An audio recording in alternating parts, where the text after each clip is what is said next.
kaj me zanima, kakšni so ti naši pro-playeri, jaz hočem zdaj malo juica, kakšni so ti naši pro-playeri, Nemesis, Crownshot, Mickey X, za kamero, you know, like, ker pred kamero so, like, posebej Mickey je tako full, kind of, PR. Miki je pa vsod bil tako, pač razen, ker je...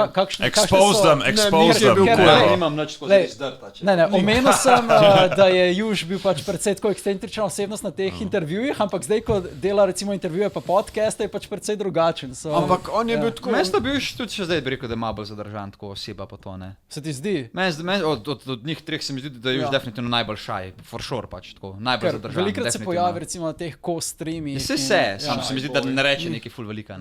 On je bil tudi tako, ko sem ti rekel, vedno je bil banter. Da nisem toliko sledil. Banter je bil on camera, ker je bilo pač tako zabavno nam je bilo. Off camera je bilo pa tako, vsi so bili normalni. Pač edino, kar je bilo res, pač Nemesis je, star je bil 12, on je pač čital vse. Pač bolje ga. On je prišel do Danke, ki je bil takrat tako, pač ne, 6 let starejši, pa tako bi naredil, pa bi ga ubil. In bi tako rekel, pač ti si useless. Ti si useless.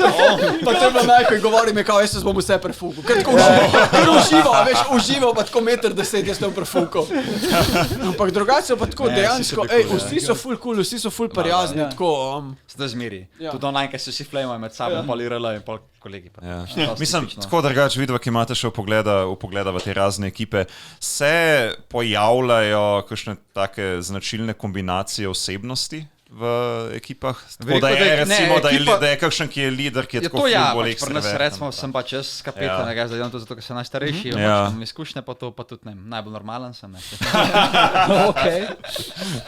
Ne, fora je, da nikoli po manj, da ekipa actually ne zbira tega, ko gleda to mogoče minimalno, sam itak ne pozna za res playera, ne. Ne, se ne to vam da kaj se skaže. Superstar roster, ki pač propade, ker se pač folk enostavno ne mara med sabo. To je pač nekaj, na kar gamblaš, ne mora zares vedeti, kako se bo šlo, ne. Še naprimer, kaj, vi trije, ko ste začeli skaj podcasta, ste vedeli, da boste v redu skupaj? Samo oni se poznajo. Mi se poznamo od 2010, 2011.